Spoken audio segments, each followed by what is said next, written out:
Jika khilafah tegak di Indonesia, maka semua agama selain Islam akan tetap boleh hidup damai.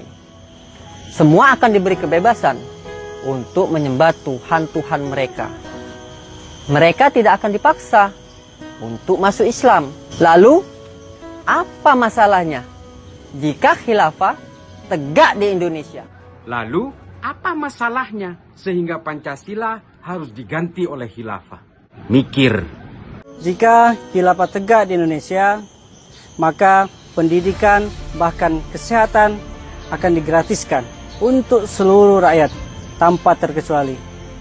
Karena kesehatan dan pendidikan adalah hak bagi seluruh rakyat dan juga merupakan kewajiban bagi seorang khalifah untuk melayani rakyatnya.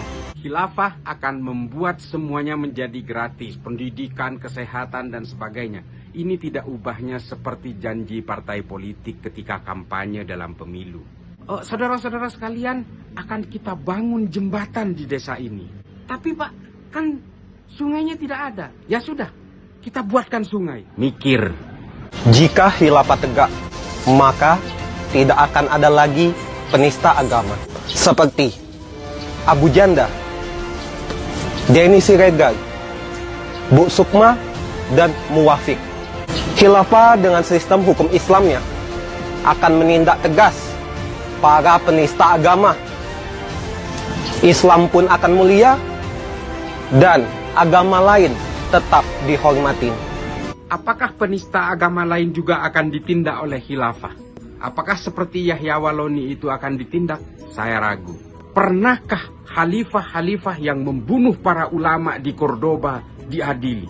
Khalifah-khalifah yang mempersekusi keturunan Sayyidina Ali pernah diadili? Nonsens. Khilafah hanyalah rumusan manusia. Jangan bicara seolah khilafah itu turun dari langit.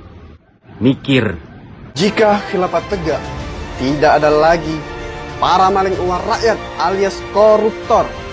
Tidak ada lagi rakyat yang tertindas oleh penguasa zalim dan ketidakadilan hukum. Jika khilafah tegak, maka para pejabat negara dan rakyat jelata akan hidup dalam kemakmuran dan keadilan hukum. Rakyat tidak akan ditindas, pemerintah tidak akan zalim dalam khilafah. Nonsens, sejarah berkata sebaliknya. Mari kita buka kitab-kitab sejarah. Semua menyajikan kisah-kisah getir dari semua kekuatan politik di Arab dan Eropa yang mengatasnamakan agama Islam. Jangan rusak Islam dengan kepentingan-kepentingan politik kekuasaan. Mikir. Jika khilafah tegak, maka hukum Allah akan diterapkan secara kafah atau menyeluruh.